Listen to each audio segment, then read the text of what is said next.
Assalamualaikum dan salam sejahtera. Baiklah, olahraga asas tingkatan 1.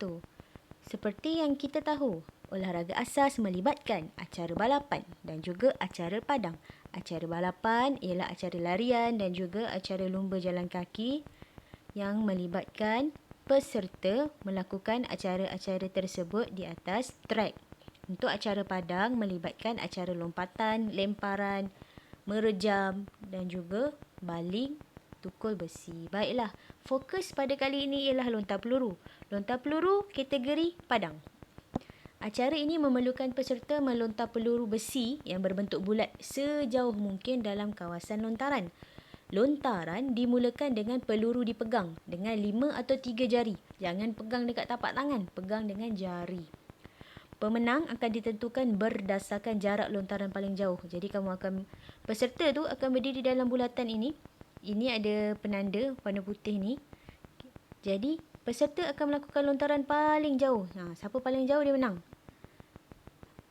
Tanpa melakukan perkara yang boleh membatalkan lontaran tersebut. Contoh yang boleh membatalkan lontaran, peserta melepasi papan penahan ataupun lontaran keluar daripada garisan ataupun mengenai garisan.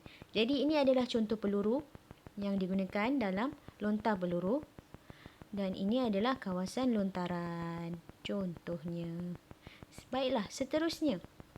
Lontar peluru gaya Perry O'Brien. Lontar peluru gaya ni diperkenalkan oleh William Patrick ataupun Perry pada 1950-an pada Sukan Olimpik.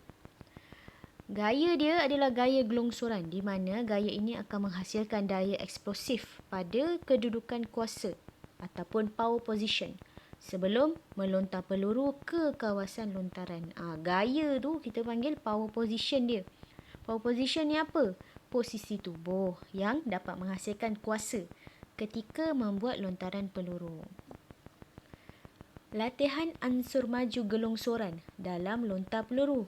Baiklah, untuk seseorang melakukan lontar peluru, perlu cuba ansur maju. Macam mana nak buat ansur maju ni? Yang pertama, ansur maju pertama, lakukan secara berpasangan dengan menghadap satu sama lain. Menghadap satu sama lain. Kedua-dua tangan murid A memegang tangan murid B. Murid A, inilah murid A, menarik murid B ke belakang untuk mendapatkan gelongsoran. Siapa A? Yang ni lah A.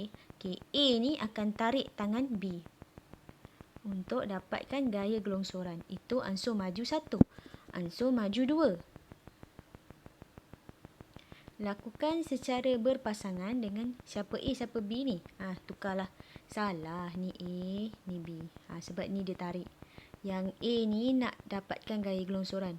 B akan membantu A untuk dapat gaya gelongsoran. Baiklah. Ansur maju 2 di mana berpasangan lagi. Tangan dominan murid A memegang peluru. Tangan yang bukan dominan memegang tangan murid B. Jadi tangan dominan. Jadi murid A ni tangan dominan dia kanan. Dominan tu apa? Tangan yang lebih kuat ataupun tangan yang selalu digunakan berbanding tangan yang sebelah lagi.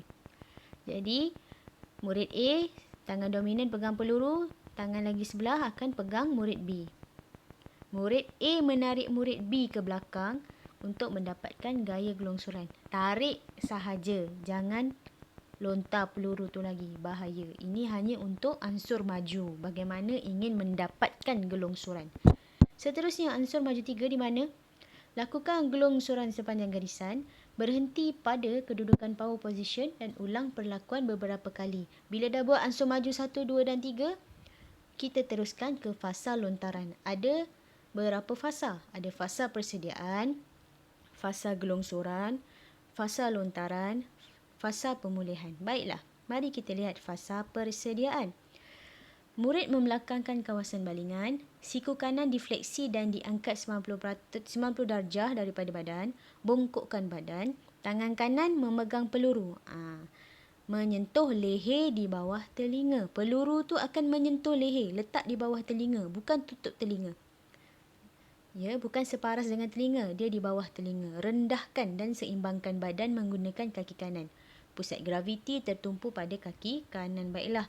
Fasa gelongsoran, kaki kiri ditolak ke belakang untuk memindahkan daya ke bahagian tengah badan. Bila kaki kiri dah cecah permukaan, kaki kanan digelongsorkan ke belakang untuk mengumpul daya. Pada waktu ni, berbola kaki dan lutut kaki kanan berkedudukan selari dengan kedudukan kuasa. Power position tadilah yang kita sebutkan. Seterusnya, tangan sokongan kiri dinaikkan separas bahu untuk mengumpul daya. Fasa lontaran. Peluru dilontar serentak dengan lutut diekstensi dan pinggang dikilas. Tegakkan badan ke hadapan, lontar peluru ke arah sektor lontaran. Pastikan tangan kanan diekstensi pada sudut pelepasan 45 darjah. Berat badan dipindahkan pada kaki kanan. Ini tangan kanan, kaki kanan. Tapi kalau murid tu kidal, kalau awak kidal, maknanya awak dominan tangan kiri. Samalah, tangan kiri, kaki pun kaki kiri. Baiklah, fasa pemulihan. Berat badan dipindahkan serta-merta, turunkan tangan dan rendahkan badan, fleksi kaki dengan membengkokkan lutut, rendahkan badan, ayun kaki kiri ke belakang. Ini fasa pemulihan. Ini contohlah. Bila dah buat lontaran tu akan masuk ke kawasan lontaran. Ini contoh sahaja. Tak ada kawasan musuh. Ini hanya untuk latihan. Kalau kamu dengan rakan-rakan nak buat gaya power position, ni tak adalah pakai peluru betul. Pakailah bola dulu untuk dapatkan power position je dulu. Baiklah, itu sahaja. Terima kasih.